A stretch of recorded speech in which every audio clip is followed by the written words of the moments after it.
Hello मेरे प्यारे साथियों, कैसे हैं आप सभी। आई होप आप लोग बहुत ही अच्छे होंगे। तो आज के वीडियो में देखने वाले हैं क्लास 10th का मोस्ट इंपॉर्टेंट क्वेश्चन को सॉल्व करने वाले हैं। यहाँ पे आपका क्वेश्चन है कि यदि किसी भिन्न के अंश तथा हर में 2 जोड़ दिया जाता है तो वह 9/11 हो जाता है।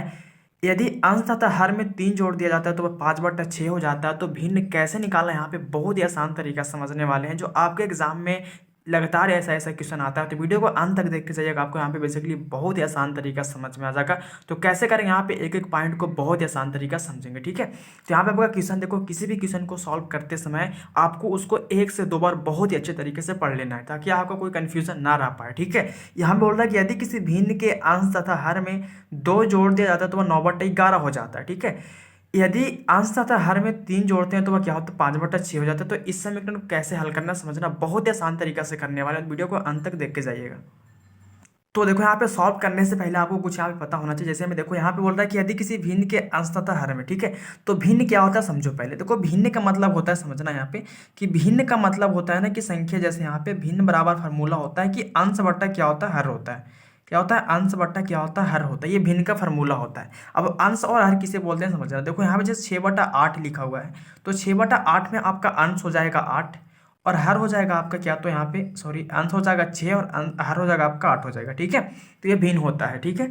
तो जिस संख्या को अंश बटा हर के रूप में लिखते हैं उसे क्या बोलते हैं, भिन्न बोलते हैं, ठीक है। तो यहाँ पे बोल रहा है कि यदि किसी भिन्न के अंश तथा हर में 2 जोड़ दिया जाता है तो, ठीक है। तो समझना है पहले। तो यहाँ पे मेरा भिन्न, देखो यहाँ पे मेरा अंश और हर कुछ दिया नहीं, तो यहाँ पे क्या करेंगे, हम अंश और हर को मान लेंगे, ठीक है। जैसे यहाँ पे लिखेंगे, माना कि मेरा अंश क्या 1 से, ठीक है। क्योंकि सॉल्व करने के लिए आप कुछ और भी मान सकते हैं, मैंने एक्स माना, आप कुछ और भी मान सकते हो, ठीक है। लेकिन यहाँ पे सुटेबल के लिए एक्स ही सही रहता है, ठीक है। माना कि यहाँ पे क्या है, तो माना कि मेरा अंश क्या 1 से, चलो माना कि अंश क्या मेरा 1 से, तथा हर को हम मान लेते हैं वाई।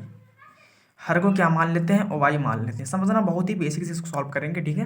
यहाँ पे मेरा अंश क्या 1 से और हर क्या वाई है। अब देखो, भिन्न के रूप में लिखना है ना, क्योंकि यदि किसी भिन्न के अंश, यदि किसी भिन्न के अंश तथा हर में, ठीक है, क्योंकि हमको भिन्न लिखेंगे तब तो अंश बटा हर होगा ना। देखो, भिन्न का फार्मूला क्या होता है कि अंश बटा हर।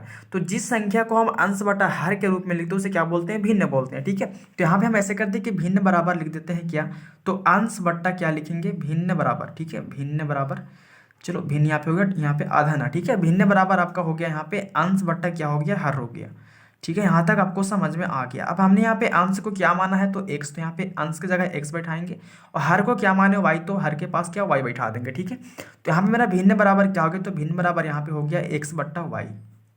चलो क्या हो गया, एक्स बट्टा वाई हो गया, क्योंकि हम मैंने यहाँ पे अंश को एक्स माना तो एक्स हो गया और हर को वाई तो वाई हो गया, ठीक है। अब यहाँ पे समझना, यदि किसी भिन्न के अंश तथा हर में 2 जोड़ना है, ठीक है। अंश और हर दोनों में क्या जोड़ना है, 2 को जोड़ना है। तो यहाँ पे अंश मेरा 1 से, तो एक्स में क्या करेंगे, 2 को जोड़ देंगे, और हर भी क्या 2 है, तो हर में क्या करेंगे, 2 को जोड़ देंगे, ठीक है। यहाँ तक समझ में आपको आ गया। बोला कि यदि किसी भिन्न के अंश तथा हर में 2 जोड़ दिया जाता है तो वह 9/11 हो जाता है। कितना हो जाता है, तो 9/11 हो जाता है। तो 9/11 कर दिए, ठीक है। चलो यहाँ तक आपको समझ में आ गया। आपको सबसे पहले करना क्या है कि सबसे पहले आपको अंश और हर को मान लेना, ठीक है। जैसे मैं यहाँ पे माना कि मेरा अंश क्या 1 से और हर आपका वाई है। अब देखो, भिन्न क्या होता है, तो भिन्न का मतलब जिस संख्या को हम अंश बटा हर के रूप में लिखते हैं उसे क्या बोलते हैं, भिन्न बोलते हैं। तो मैंने भिन्न बराबर लिख दिया अंश बटा हर। अंश को मैंने एक्स माना तो एक्स बैठा दिया, हर को मैंने वाई माना तो वाई बैठा दिया, ठीक है। अब यहाँ पे भिन्न बराबर बोल रहा था क्या कि यदि किसी भिन्न के अंश तथा हर में 2 जोड़ना है, तो यहाँ पे अंश में भी 2 जोड़ दिए, हर में भी 2 जोड़ दिए, तो वह 9/11 हो जाता है। तो 9/11 हो गया, ठीक है। यहाँ तक आपको समझने में कोई दिक्कत नहीं है। अब देखो, यहाँ से समझना मेरे दोस्त, यहाँ से क्या करना आपको। देखो यहाँ पे क्या x + 2 है, यहाँ पे क्या y + 2 है। तो यहाँ पे देखो, कोई एक जात का नहीं है, एक रूप का नहीं है। तो यहाँ से आपको एक ही काम करना है कि देखो, इसको गुना इसके साथ कर देना, तिरछा तिरछी गुना, इसको गुना इसके साथ और इसको गुना इसके साथ, ठीक है। नीचे वाले गुना ऊपर के साथ और ऊपर वाले गुना नीचे के साथ करना, ठीक है। चलो, अगर यहाँ पे गुना करेंगे, जैसे यहाँ पे इसमें गुना करेंगे, तो 11 में अगर देखो 11 से गुना हमको ये दोनों में करना पड़ेगा। तो 11 में अगर 1 से गुना करेंगे तो क्या होगा, 11x हो जाएगा, प्लस का प्लस होगा। 11 में अब 2 से गुना करेंगे तो क्या होगा, 11 दूना 22 होगा। चलो, यहाँ पे गुना करेंगे तो 9 में करेंगे 22 तो क्या हो जाएगा, 9y हो जाएगा। प्लस का प्लस दे देंगे, 9 में करेंगे 2 से तो क्या होगा, 9 दूना 18 हो जाएगा, ठीक है। यहाँ तक आपको समझने में कोई दिक्कत नहीं है। अब यहाँ पे समझना, देखो यहाँ से क्या करना आपको कि यहाँ से एक्स वाले को मतलब एक तरफ कर देना, अंक वाले को एक तरफ कर देना। तो यहाँ पे देखो, इसके साथ भी एक्स है और यहाँ पे इसके साथ क्या वाई है, ठीक है। तो यहाँ पे मेरा क्या 11 एक्स है और ये क्या यहाँ पे प्लस में 9 भाई, तो अगर इसको प्लस वाला को हम इधर लाएंगे, बराबर की इधर लाएंगे तो क्या हो जाएगा, माइनस में हो जाएगा। क्योंकि कोई भी संख्या अगर बराबर की इधर उधर होता है उसका चिन्ह क्या होता है, चेंज कर देते हैं, ठीक है। तो ये प्लस वाला इधर आएगा तो क्या हो जाएगा, माइनस में हो गया। चलो बराबर में क्या है, तो बराबर में 18 है, और ये प्लस वाला जब उधर चला जाएगा तो क्या हो जाएगा, माइनस में हो जाएगा, ठीक है। क्योंकि जब भी कोई संख्या बराबर इधर उधर होता है ना तो उसका चिन्ह को चेंज हो जाता है, ठीक है। जैसे यहाँ पे प्लस वाला ये माइनस में आ गया और 18 का 18 लिख दिया, ये प्लस वाला इधर आया तो क्या माइनस में हो गया, ठीक है। यहाँ तक समझने में कोई दिक्कत नहीं है। चलो यहाँ तक आपका क्या है, तो यहाँ पे आपका 11 एक से माइनस में क्या 9y है। अब बराबर में आपको अगर 22 में से 18 घटेगा तो कितना बचेगा, 18 4 22 से मतलब क्या बचेगा, माइनस में 4 बचेगा, ठीक है। क्योंकि 18 4 22 होता है, और यहाँ पे देखो माइनस वाला क्या 22 बड़ा है, प्लस वाला 18 छोटा है, तो 22 में से 18 घटेगा तो -4। अब देखो यहाँ पे समझ लो ये हो गया मेरा समीकरण 1, इसका नाम रख देते हैं, ठीक है। इसका नाम क्या रख दिया, समीकरण 1। चलो आगे आते हैं, क्वेश्चन में क्या बोल रहा था, ये तो फर्स्ट यहाँ पे बोला सॉल्व कर दिए। अब देखो सेकेंड में क्या बोल रहा है, तो यहाँ बोल रहा है कि यदि किसी अंश तथा हर में 3 जोड़ दिया जाता है तो वह 5/6 हो जाता है। आगे बोल रहा है कि यदि किसी अंश तथा हर में हम 3 को जोड़ देते हैं। चलो आगे भिन्न फिर लिखते, तो भिन्न बराबर क्या होता है समझना यहाँ पे। तो यहाँ पे भिन्न बराबर फिर से लिखेंगे, भिन्न बराबर होता है अंश बट्टा क्या होता है, हर होता है। चलो अंश बट्टा क्या होता है, हर होता है। तो मैंने अंश को तो पहले ही क्या माना, x, तो x लिख देते हैं, हर को क्या माने थे, y, तो हो गया x/y, ठीक है। यहाँ तक कोई दिक्कत नहीं है। अब समझना यहाँ पे क्या बोल रहा है कि यदि किसी अंश तथा हर में 3 जोड़ दिया जाता है तो वह 5/6 हो जाता है। क्या इतना जोड़ना है, तो अंश और हर दोनों में क्या जोड़ना है, 3 को जोड़ना है। तो यहाँ पे मैं 3 को क्या क्या जोड़ दिया, 3 जोड़ दिया जाता है तो क्या हो जाता होगा, तो 5/6 हो जाता है, ठीक है। तो क्या हो जाता है, 5/6 हो जाता है। चलो 5/6 कर दिए। अब देखो यहाँ से करना क्या समझना, यहाँ से फिर देखो बेसिकली इस रूप का हो गया ना, क्योंकि जिस तरह ये रूप था इस तरह ये भी रूप हो गया। तो यहाँ से करेंगे क्या, तो यहाँ से आपको करना क्या है कि तिरछा तिरछी गुना करना है, इसके गुना ऊपर वाले गुना नीचे के साथ और नीचे वाले गुना ऊपर के साथ कर देना, ठीक है। चलो यहाँ पे गुना करेंगे तो 6 से तीनों दोनों में गुना होगा तो क्या होगा, 6 में अगर 1 से गुना करेंगे तो क्या होगा, 6x हो जाएगा, प्लस का प्लस होगा, 6 में 3 से गुना तो क्या होगा, 6 18 हो जाएगा, बराबर का बराबर दे देते हैं। चलो 5 में गुना करेंगे और y से क्या हो जाएगा, 5y, प्लस का प्लस देंगे और 5 में करेंगे 3 से क्या होगा, 5 3 15 हो जाएगा, ठीक है। चलो यहाँ तक आप बेसिकली बहुत ही आसान तरीका से कर सकते हो। चलो यहाँ से फिर क्या करना है, तो यहाँ से करना ये कि अंक वाला को अंक तरफ कर देना और x वाला y वाला को एक तरफ कर लेते हैं, ठीक है। तो देखो यहाँ पे 6x, यहाँ पे बराबर में क्या माइनस, यहाँ पे क्या बराबर में 5y है। तो यहाँ पे ऐसा करते हैं कि यहाँ पे आपको 6x है, और जब ये प्लस वाला इधर आएगा तो क्या हो जाएगा, माइनस में 5y हो जाएगा। बराबर में क्या है, तो बराबर में 15 का 15 लिख देते हैं, और ये प्लस वाला 18 उधर चला जाएगा तो क्या हो जाएगा, माइनस में 18 हो जाएगा ना। चलो यहाँ पे बच गया आपका 6x माइनस 5y, और 15 में से अगर 18 घटेगा तो माइनस में क्या बचेगा, 3। अब इसका नाम देखो, यहाँ से तो कुछ नहीं कर सकते, इसका नाम रख देते हैं समीकरण, ये क्या 2 है। चलो अब यहाँ से समझना, देखो समीकरण 1 भी बेसिकली इस रूप का है, समीकरण 2 भी इस रूप का। तो यहाँ से करना क्या है, तो यहाँ से आपको क्या करना है, समीकरण 1 और 2 दोनों से हल करके यहाँ से x और y का मान निकालेंगे। क्योंकि मैंने x को क्या माना है, अंश, और यहाँ पे हर को माने हैं और y, तो हमको भिन्न पूछ रहा, तो भिन्न मतलब फार्मूला अंश बटा हर होता है। तो यहाँ से हम अंश और हर निकाल करके क्या करेंगे, x और y का मान निकालेंगे, जिसमें x को मान अंश है, यहाँ से मेरा अंश बटा हर बेसिकली बहुत ही आसान तरीका से निकलेगा। तो सबसे पहले आपको समीकरण 1 और समीकरण 2 को हल करके हमको क्या करना है, x और y का मान निकालना, ठीक है। तो कैसे करेंगे समझना। तो यहाँ पे मेरा समीकरण 1 और समीकरण 2 को मैंने यहाँ पे लिख दिया, समीकरण 1 तथा समीकरण 2 से सॉल्व करेंगे, ठीक है। यहाँ पे देखो करना क्या समझना, तो यहाँ पे अगर हम इसको सॉल्व करते हैं विलोपन विधि से, तो विलोपन विधि सॉल्व करने का तरीका क्या होता है समझना। देखो यहाँ पे होता यह है कि विलोपन विधि सॉल्व करने के लिए आपको अगर y का गुणांक को बराबर करना है, तो y के गुणांक को इसको देखो, y का गुणांक 5 को यहाँ गुना करेंगे और इसका गुणांक को यहाँ गुना करेंगे। इससे गुना करने का फायदा ये कि दोनों क्या होगा, बराबर हो जाएगा, और y से y यहाँ पे y का जितना मान होगा कट जाएगा, ठीक है। अगर हम x का गुणांक को बराबर करना चाहते हैं, तो x का गुणांक 6 है, 6 को यहाँ गुना करेंगे, और इसका गुणांक 11 तो 11 को यहाँ गुना करेंगे। लेकिन हम यहाँ पे क्या करेंगे, y का गुणांक को बराबर करेंगे। इसके लिए सबसे आसान तरीका क्या समझना, तो देखो यहाँ पे इसको नाम क्या, समीकरण 1 था, और इसका नाम क्या था, समीकरण 2 था, ठीक है। चलो यहाँ पे देखो y का गुणांक क्या 5 है, तो 5 से यहाँ गुना कर देना ऊपर वाला में, क्योंकि देखो 5 से जब गुना होगा तो ये क्या बराबर हो जाएगा। और ये इसका गुणांक क्या है, इसका गुणांक 9, तो 9 से यहाँ गुना, ठीक है। अब ऐसे करने का फायदा क्या समझना, फिर से एक बार समीकरण 1 तथा समीकरण 2 से मैंने लिखा 11x माइनस 9 y बराबर -4 है, और 6x माइनस 5 y बराबर क्या -3 है। यहाँ से हमको देखो अगर y का मान को बराबर करना है, ठीक है, तो देखो इसका गुणांक क्या 5 है तो 5 से यहाँ गुना कर देंगे, और इसका गुणांक क्या 9 तो 9 से यहाँ गुना करेंगे। अब इसको गुना करने का मकसद कि जिसका हम गुणांक लिए हैं वो गुणांक से जब गुना करेंगे तो ये गुणांक वाला क्या होगा, बराबर हो जाएगा, और यहाँ से मेरा क्या होगा, y का y मान कटेगा और यहाँ से हमको x का मान निकल जाएगा। ठीक है, तो कैसे होगा समझना।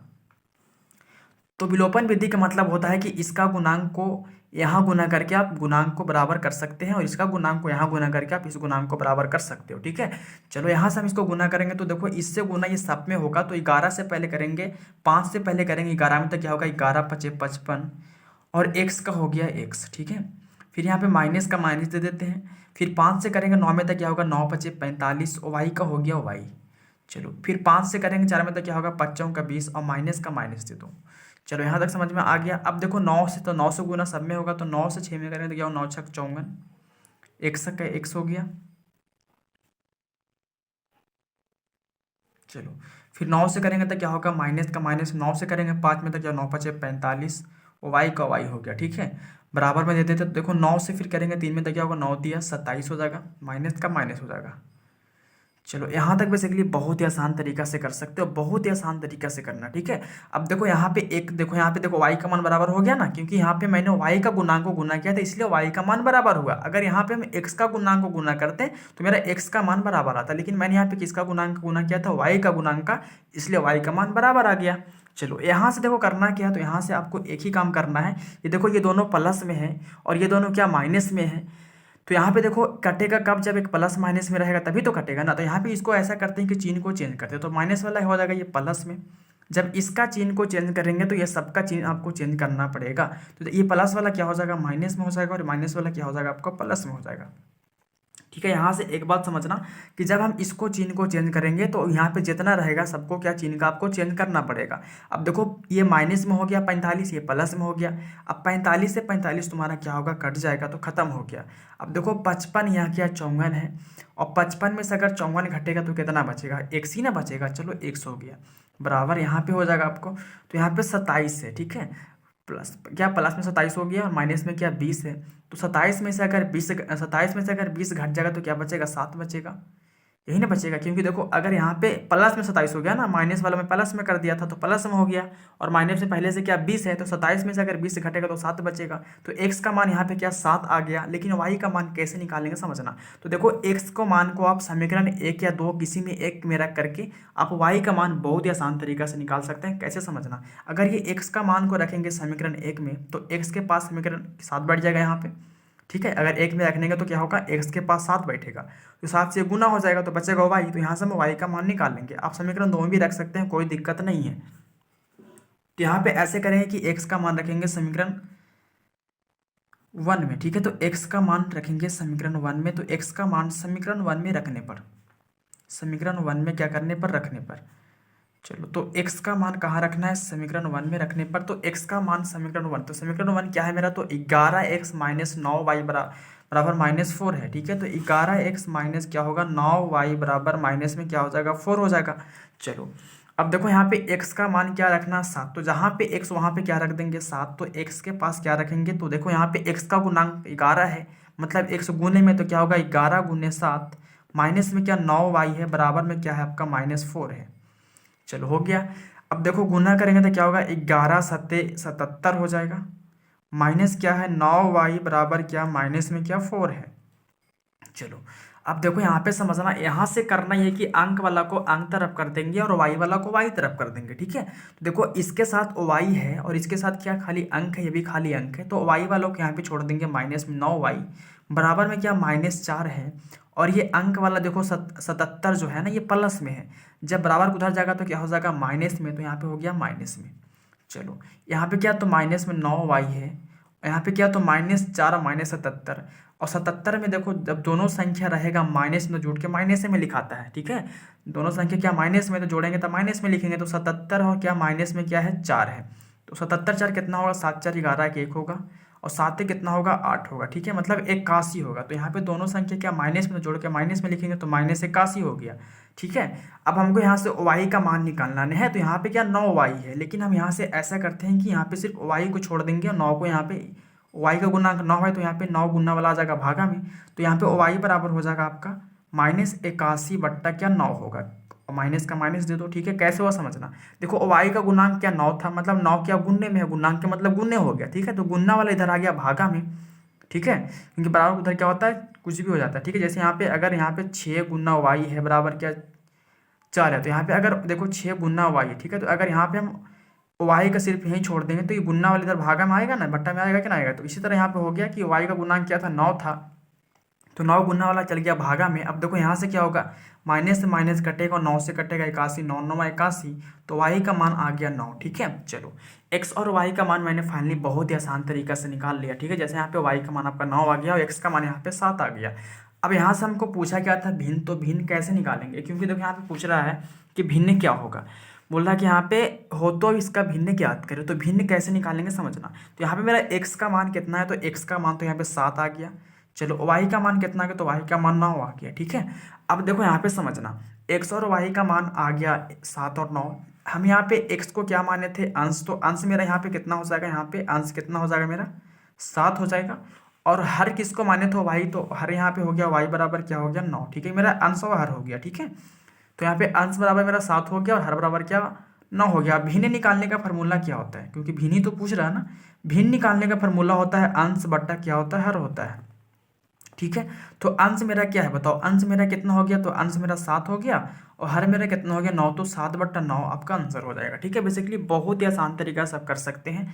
आपके एग्जाम के लिए बहुत ही इंपॉर्टेंट क्वेश्चन है। आपके एग्जाम में इस टाइप से और भी अगर क्वेश्चन आएंगे तो आप बेसिकली बहुत ही आसान तरीका से कर सकते हो, ठीक है। यहाँ पे आपका क्वेश्चन है कि यदि किसी भिन्न के अंश और हर में 2 जोड़ देते हैं तो वह 9/11 हो जाता है। यदि अंश तथा हर में 3 जोड़ते हैं तो वह 5/6 हो जाता है। तो इसका भिन्न कैसे निकालना था मैंने बहुत ही आसान तरीका से आपको समझा दिया। तो आज का वीडियो यहीं पे एंड करूंगा। प्लीज़ वीडियो अच्छा लगा तो लाइक करना, दोस्तों को शेयर भी करना और चैनल सब्सक्राइब तो कर ही लेना है। तो आपसे फिर मिलते हैं नेक्स्ट वीडियो में, तब तक के लिए जय हिंद, जय भारत।